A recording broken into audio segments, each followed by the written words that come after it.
ये part first की कक्षा में हम अलंकारों की बात कर रहे थे और हमने कर लिया था दृष्टांत अलंकार तक। उसके बाद आज आगे है उदाहरण। उदाहरण अलंकार। जब पहले एक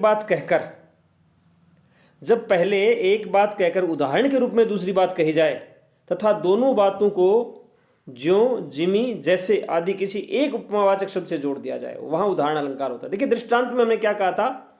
दृष्टांत में था कि पहले एक बात कहकर उससे मिलती जुलती दूसरी बात कही जाती है पुष्टि के रूप में, और दोनों बातों में बिंब प्रतिबिंब का भाव होता है। यहां उदाहरण की जब हम बात कर रहे हैं तो यहां है कि एक बात कह के दूसरी बात कही जाती है और दोनों बातों को जोड़ा जाता है। किससे? ज्यों जिमी जैसे आदि शब्दों के द्वारा। उपमावाचक शब्द होते हैं, इनसे जोड़ दिया जाता है। इनमें से एक आएगा कोई ना कोई। एक बात कह करके दूसरी बात उदाहरण स्वरूप कही जाती है। यहाँ दोनों बातों में ज्यादा बिंब प्रतिबिंब का भाव नहीं होता, एक जैसी होती है लेकिन हूबहू एक जैसी नहीं होती। जैसे उदाहरण देखिए, अब सिमट सिमट जल भर ही तलावा, जिमी दुगुन सज्जन यहां आवा।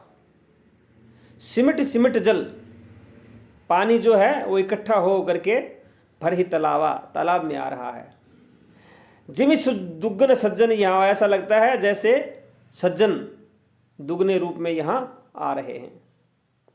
यों रहीम जब होत है उपकारी के संग, यों रहीम जब होत है, रहीम जी कहते हैं कि जब किसी उपकारी व्यक्ति के साथ रहते हैं तो उपकार होता है।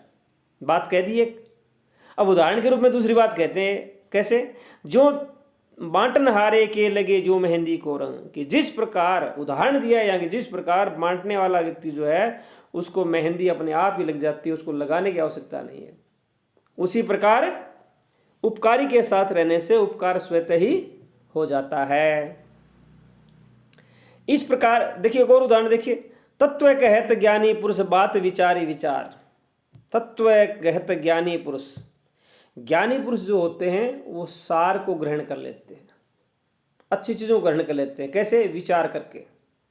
विचार करते हैं, चिंतन करते हैं, मंथन करते हैं, और जो अच्छी अच्छी चीजें होती हैं उनको ग्रहण कर लेते हैं। कैसे? अब उदाहरण के रूप में दूसरी बात कही है, मथन हार तजी छाछ ज्यों माखन लेत निकारी। जिस प्रकार मक्खन बिलोने वाली छा को छोड़ करके मक्खन निकाल लेती है क्योंकि मक्खन अच्छा है और छा को छोड़ देती है, उसी प्रकार ये एक बात दूसरी बात के उदाहरण के रूप में है। और यहां तीनों उदाहरण हमने देखे, इसमें ज्यों जिमी या जैसे जैसा वाचक शब्द कोई ना कोई आता है। यह है उदाहरण अलंकार। अगला है व्यतिरेक। व्यतिरेक, विशिष्ट अतिरेक, वि प्लस अतिरेक, विशिष्ट अतिरेक। जहां विशिष्ट गुण के कारण,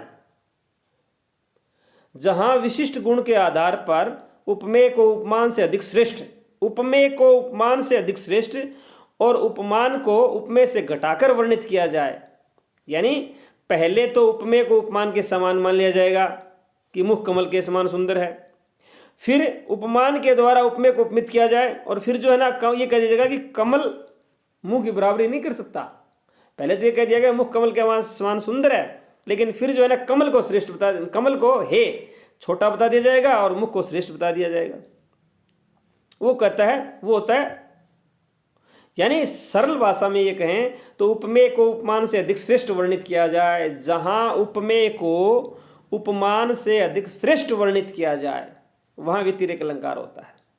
जैसे संत हृदय नवनीत समाना, कहा कवि न पे कहे न जाना। भाई पहले यहां क्या कहा गया? संत हृदय नवनीत, नवनीत होता है मक्खन, कि संत जो होते हैं उनका हृदय मक्खन के समान होता है। पहले तो दोनों को समान बता दिया गया, उपमेय और उपमान। संतों का हृदय उपमेय, और समानता किससे दी? मक्खन से। लेकिन आगे जो बात कही गई है उसमें संतों के हृदय को मक्खन से श्रेष्ठ बता दिया गया है, यानी उपमेय जो है वो उपमान से श्रेष्ठ हो गया। कैसे?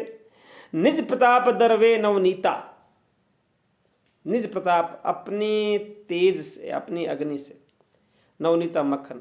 मक्खन तो अपनी गर्मी से पिघलता है, अर्थात उसके ऊपर खुद पर जब आंच आती है ना, ताप पड़ता है तभी पिघलता है। पर दुख द्रवे सुसंत पुनीता, लेकिन संत जो होते हैं तो दूसरों के दुख से भी दुखी हो जाते हैं। इसका मतलब श्रेष्ठ कौन हुए? संत।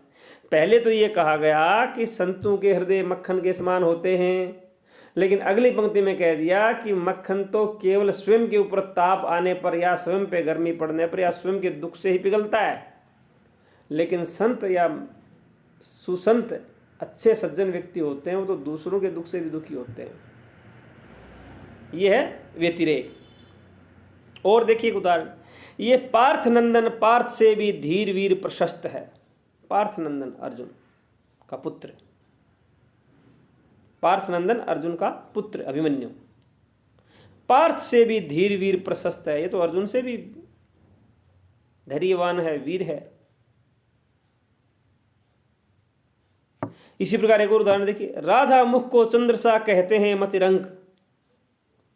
मतिरंक बेचारे बुद्धिहीन, जो बुद्धि से गरीब हैं, वो राधा मुख को चंद्र सा, राधा के मुख को चंद्रमा के समान बताते हैं, तुलना करते हैं। राधा का मुख उपमेय और चंद्रमा उपमान। लेकिन कवि कह रहे हैं कि ये कम बुद्धि वाले हैं। कैसे? निष्कलंक है ये सदा शशि में प्रकट कलंक, कि राधा का मुख तो हमेशा निष्कलंक है, उस पर तो कोई दाग है ही नहीं, जबकि चंद्रमा के अंदर तो दाग है। तो श्रेष्ठ कौन हुआ? चंद्रमा से श्रेष्ठ राधा का मुख हुआ। यह है व्यतिरेक अलंकार।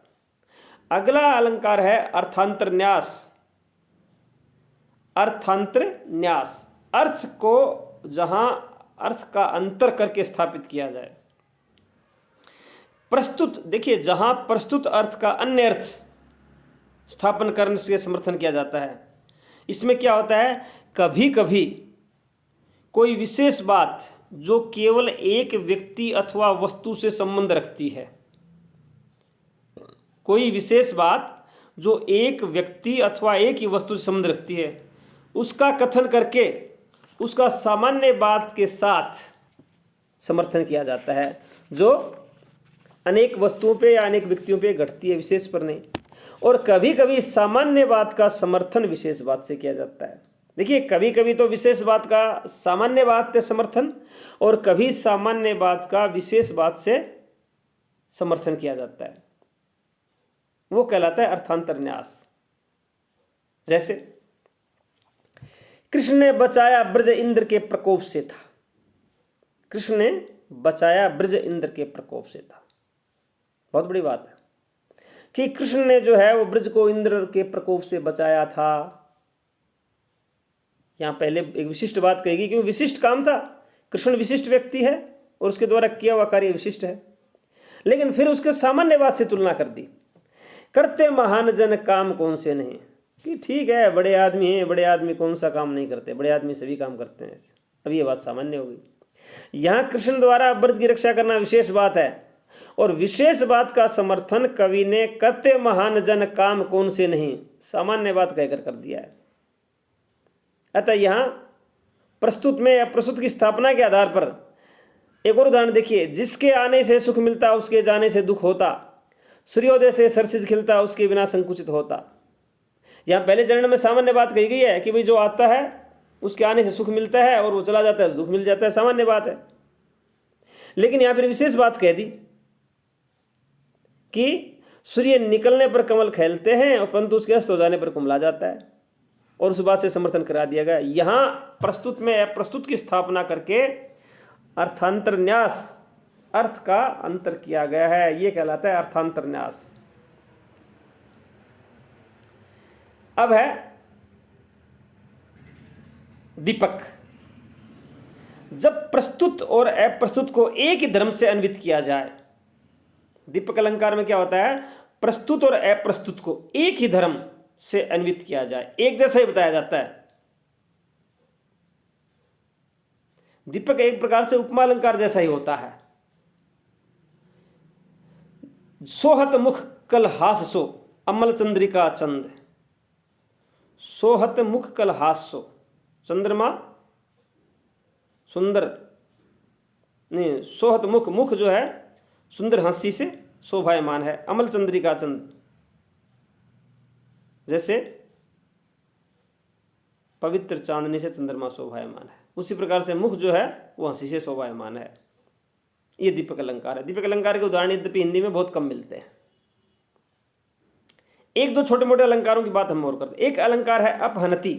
अपहनति, अपहनति एक यानी जहां एक बात का विरोध या निषेध करके अन्य बात की स्थापना की जाए। जैसे ये मुख नहीं चंद्र है, यह मुख नहीं चंद्र है। यहां एक बात का विरोध कर दिया कि मुख मुंह नहीं है, चंद्रमा है।